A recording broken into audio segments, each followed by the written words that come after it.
लेकिन इसी बीच सिंधु बॉर्डर से एक घटना सामने आ रही है जहां पर एक व्यक्ति का हाथ पैर काट दिया गया है सिर्फ धर्म ग्रंथ छूने पर। आप इस घटना को किस नज़र से देखते हैं? देखिए, सबका कहना अलग अलग है।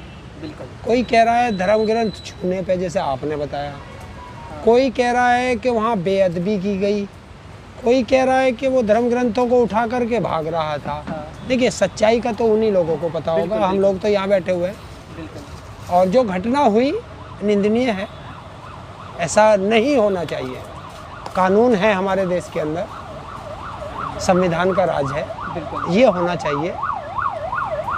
लेकिन उस घटना को किसान आंदोलन से जोड़ रहे हैं। वो 2 दिन 3 दिन 4 दिन पहले वो व्यक्ति आया जिसकी हत्या हुई, और वो वहाँ रह रहा है उनके पास। वो लोग कह रहे हैं कि हम भी किसान आंदोलन का हिस्सा नहीं है, निहंगों ने कहा है, और किसान आंदोलन को बदनाम कर रहे हैं। अगर मैं यहाँ बैठा हूँ और ये व्यक्ति आया 4 दिन से यहाँ रह रहा और इसने आके मुझे मार दिया, तो इसमें किसान आंदोलन की क्या गलती है? हम कैसे पता करेंगे? यहाँ लाखों लोग रहते हैं कि इसकी मानसिकता कैसी है, इसकी कैसी है, या मेरी कैसी है?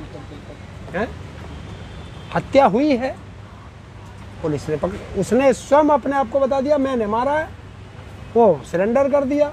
आगे की कौन कौन उसमें और इन्वॉल्व है वो पुलिस जांच कर लेगी। अगर इस तरीके से किसान आंदोलन को बदनाम करोगे तो ये अच्छा नहीं है, सरकार के लिए भी अच्छा नहीं है, देश के लिए भी अच्छा नहीं है। किसान आंदोलन को बदनाम ना किया जाए। जिस तरह से सरकार बार बार ये आरोप लगा रही है कि आतंकवादी हैं, कौन है, क्या सच तो नहीं है कहीं? देखिए, अभी 3-4 दिन पहले हमारे 5 जवान शहीद हुए और 5 सरदार थे, और उनके बाप आंदोलन में बैठे हैं। तो जो उसके पिताजी आंदोलन में बैठे हैं वो तो खालिस्तानी हो गए, और उनका बेटा जो शहीद होके आया वहाँ से है वो देशभक्त हो गया। और जो एक व्यक्ति तो हमारा सैनिक ऐसा है कि अभी 4 महीने पहले आया था आंदोलन में, उसकी शादी हुई है, और शादी में वो आंदोलन का झंडा लेके पूरी शादी में आंदोलन के झंडे के साथ रहा, और आज वो तिरंगे में लिपट के आया। देखिए, ये जो खालिस्तानी पाकिस्तानी ये जो कहना है, इनसे हम बहुत ऊपर हैं, क्योंकि आंदोलन को तोड़ने के लिए सरकार ने सब हथकंडे अपना लिए। एक ये किसान आंदोलन ऐसा है जो ना झुका है ना झुकेगा। आरोप जितने चाहे लगा लें, इन आरोपों से ये आंदोलन नहीं टूटेगा। क्या लगता है, लगभग 1 साल होने जा रहे हैं और अभी तक सरकार के कानों पर जू तक नहीं रेंगी, कैसे आंदोलन आगे बढ़ेगा? ये जैसे चल रहा शांतिपूर्वक आंदोलन चलता रहेगा। ऐसे ही आप कैसे कह रहे हैं सरकार के जू नहीं रहेगी? ये जितने आरोप लग रहे हैं किसानों पे, ये सरकार का डर ही तो है इस आंदोलन का। इस आंदोलन से दहशत में है सरकार, उनकी कुर्सियां हिल चुकी हैं। आप कह रहे हैं उनके जू नहीं चली? क्या मोदी जी के कार्यकाल का एक भी कार्य आपको अभी तक अच्छा लगा? हाँ। कौन सा? सबसे ज्यादा झूठ बोलने वाला मोदी जी। हाँ।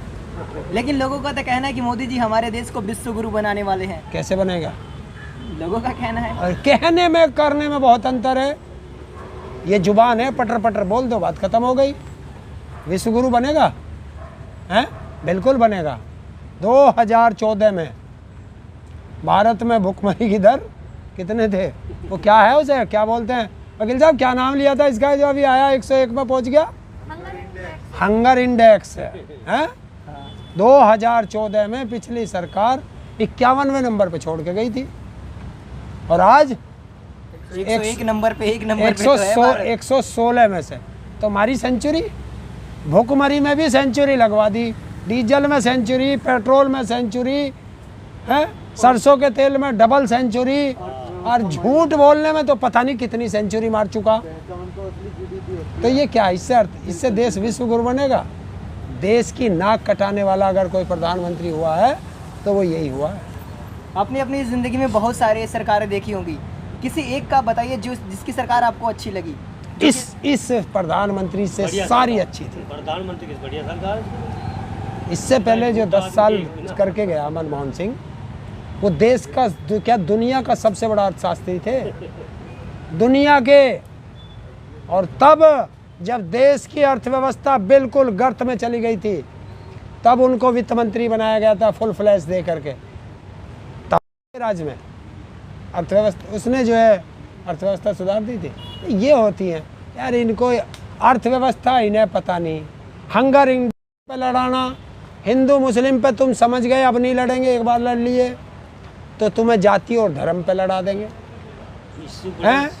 कभी आपने देखा इस एक घटना की जिम्मेवारी सारी किसानों पे, और जो वहाँ पे मंत्री का खुद बेटा गाड़ी चढ़ा के किसानों को मार रहा है और उस मंत्री को प्रधानमंत्री और वो उसका गृह मंत्री पुचकार रहा है और कह रहा ठीक कर रहा और करता रहिए ऐसे ही।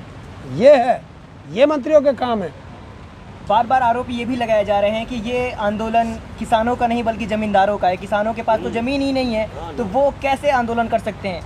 तो ये आंदोलन जो चल रहा है वो ज़मींदार लोगों का है जिनके पास हज़ारों बीघा ज़मीनें हैं। तो नाम किसानों का लिया जा रहा है, लेकिन देखा जाए तो यहाँ पर उन लोगों का ऐसा कहना है, मैं नहीं कह रहा हूँ, कि मजदूर और किसानों से यहाँ पे भेदभाव की भावना, मतलब ऐसी दिक्कतें सामने आई है। कुछ लोगों का ऐसा कहना था। देखिए ये वो कौन लोग हैं, जैसे यहाँ पे एक सावित्रीबाई फुले पाठशाला चला करता था। हाँ। तो ये कह के हटा दिया गया कि हमारे बच्चे यहाँ मजदूरों के बच्चों के साथ बैठे हैं जिससे हमारा माहौल ख़राब होता है। ये आंदोलन है, इसमें आंदोलन में बच्चे किसके आ रहे भाई? ये नहीं कहा था बताओ किसके आ रहे ना? किसने कुछ भी कहा हो, मैं तो मुझे तो पता नहीं, पर मैं बता रहा हूँ ये आंदोलन है। आंदोलन में बच्चों का क्या काम? बाई चांस यहाँ प्रशासन ने लाठी बजा दी, यहाँ प्रशासन ने आंसू गैस के गोले छोड़ दिए, तो फिर क्या कहोगे कि बच्चों को मरवाने के लिए लाए थे यहाँ? बात सही कह रहे हैं। बताओ, पाठशाला चलाओ, पाठशाला की जगह चलाओ। ये तो आंदोलन है, आज चल रहा है। कल अगर सरकार ने बात मान ली तो आंदोलन खत्म हो जाएगा। पाठशाला कहाँ जाएगी? अगर कहाँ सरकार जाएगी? ने बात मान ली तो क्या आप लोग फिर से बीजेपी को वोट देंगे? क्यों? बंधुआ मजदूर है ये किसी का? बताओ। और वो किस आदमी ने कहा है, बात मुद्दा हटक गया था, किस आदमी ने कहा कि यहाँ जिम्मेदार बैठे हैं? वो वीडियो वायरल हो रही है सोशल मीडिया वो पर ऐसे। मूर्खों के कभी सींग नहीं होते, ये ध्यान रखना। पूरे उत्तर प्रदेश में एक भी जमींदार नहीं है,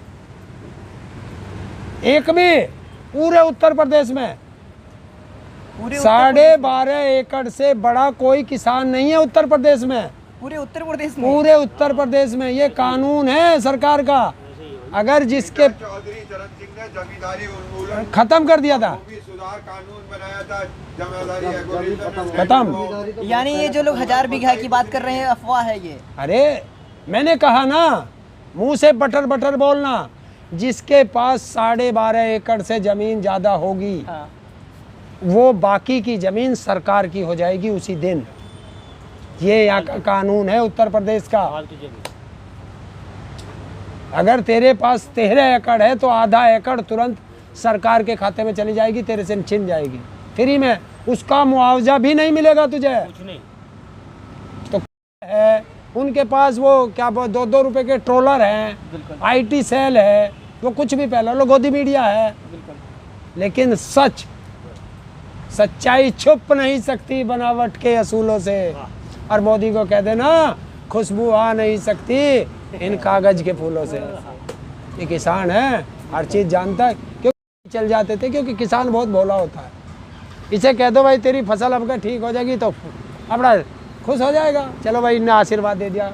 अभी आज तक का रिकॉर्ड है आज लेकिन कि जो यूरिया का कट्टा आता था वो 50 किलो का आता था। बिल्कुल।